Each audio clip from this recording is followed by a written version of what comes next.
Hello YouTube, welcome to Race Car Fabrication and Restoration. I'm Ronnie Humphrey as always. Thanks for joining me today.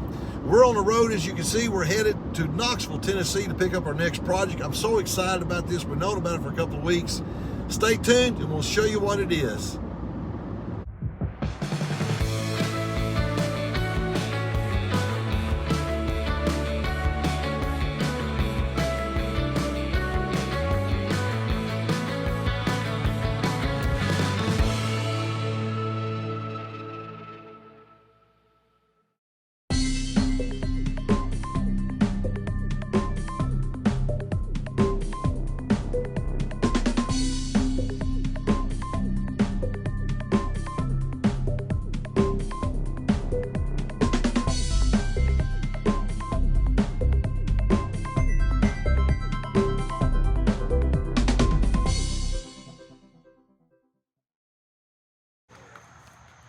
Okay, we made it out here. We got everything loaded up. Unfortunately, I wasn't able to video the truck before we got here, or after we got here, because it's starting to rain. You can see it got a pretty good little shower. But we got everything stuffed in, and we're gonna try to get back to Louisiana with it. But it is supposedly one of Gary Ballou's trucks. This gentleman's had it for about 3 years, and it's been hurt pretty bad. The right rear is tore up back here. Of course, you can see the whole front end is missing off of it. We do have a new hood, new fenders, and we're going to try to fabricate all that at the shop back home. But anyway, this is where we are right now. We're going to load up. It's still raining. Try to head back to Louisiana, and then we'll get to the shop. We'll get it unloaded, and let's get a better look at it.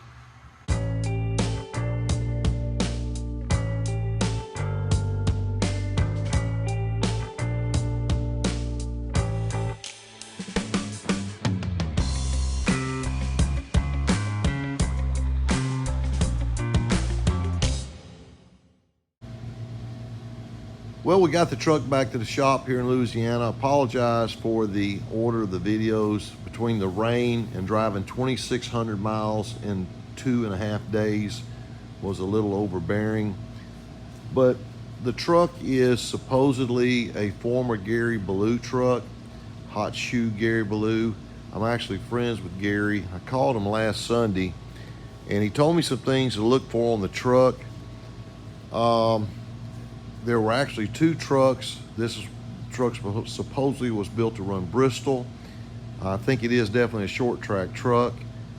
But the only thing Gary was telling me, he thought that the interior on his truck was blue, but nonetheless, it is a Craftsman truck regardless. Got it unloaded last night. We're having trouble getting it running. We had the gentleman who owned it, previous owner, was actually using having to fill up the pickup line. We started leaking fluid last night up under it, so we got a hole in the main fuel line. So I'm just gonna get some fuel today and put a jug down here and just go to the fuel pump out of a jug. It doesn't have good race gas in it. This motor needs to have race gas. But the truck overall is very clean inside. That was the main reason why I wanted it. Very, very clean. And I know you're wondering why in the world would somebody cut the front clip off of it, or front cap, I should say. Would you believe that the story I got was that several years ago, I guess 4 or 5 years ago, somebody was going to try to turn this truck into a rat rod. And I tell you, if I could find that person, I would, well, I don't know what I'd do to them. It wouldn't be nice. The truck was complete. I had a complete front cap on it, and they cut it off, and they thought this would be cool. So talked to Ronnie Hoover, and I was going to try to get it out there to him. I just didn't have time. He's way out near Kannapolis, and we were just under such a tight timeline. But yes, they took and cut these off. Now, the good news is the gentleman who I bought the truck from has a hood that's already been braced up. This is actually a NASCAR hood, Craftsman truck hood, I should say. He's got 2 front fenders, and he has a new front valance, and there's a new tailpiece, because you can see we got a lot of damage here. but between the nose, yeah, the nose is up under there. There's two pieces there. So we got the nose and the bottom valence, and then we have the hood, and we have the fenders. Now these fenders, the way these are done, you actually cut it right above that trim line down there, and all the rest that's got to be hand formed. So that's going to take a little bit of work. But I think me and Buddy can figure it out. It's going to take a little. The way I figure it's probably going to take about 4 or 5 pieces of metal on each side. We're going to kind of countrify it with a homemade English wheel, but I think we can get it done. Anyway, that's where we're at, and we're going to try to work on this thing here a little bit more and show you a little bit more here just a little bit later, but that's what we went and picked up. All right, I thought I'd try to play this thing for a minute. I put some racing gas. That's all the racing gas I got left. Put some in one of our fantastic Pro Glow degreaser cans. Of course, I'll wash it out first. And I went up and bought a new battery. This is a little cheesy battery they had on there. That thing wouldn't start a go-kart hardly. I went and bought a big battery. Now that's not going to fit. So I'm probably going to go ahead and actually reconstruct and make a new battery place for it. It's not going through NASCAR inspection. I'm probably going to make sure I can put an Optima in there. These motors, you got to have a good setup on your battery for the ignition and just a whole get out. So anyway, let's see if this thing will crank now. I fought it last time. I flooded it last time, so let's see what'll happen. I ain't figured out the switches yet.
Fantastic. I was so worried. I got up at 4:30 this morning because I was so worried about this. I tried to crank it last night. I had flames coming out of the carburetor that deep, that high, deep and wide, whatever. I put the carburetor off of the truck we're restoring right now, or the truck we are rebuilding, put it on there because I didn't trust the carburetor that was on it. It was really black. Matter of fact, I'll show it to you. You can see how black it was. And I don't know why it's got such big squirters on it. But this was a NASCAR sealed carburetor. But man, you're running that cheap gas in, it's just not good. So I ended up putting my good carburetor on here. And man, I am so relieved, you don't know. So anyway, we'll just leave this alone for now and get back on some other project. Well, that wraps up a very busy week for me. I drove 2,600 miles this week, and I was up at 4:30 this morning, like I said. I was so worried about this truck when it wouldn't crank last night. I am concerned about the oil pressure. The oil pressure is extremely low. It's only running like 30 pounds. First thing we're gonna do is check the gauge. But I know the people who had the second owners of the truck, I bought from the third owner. I know second owners probably never ever prime the motor.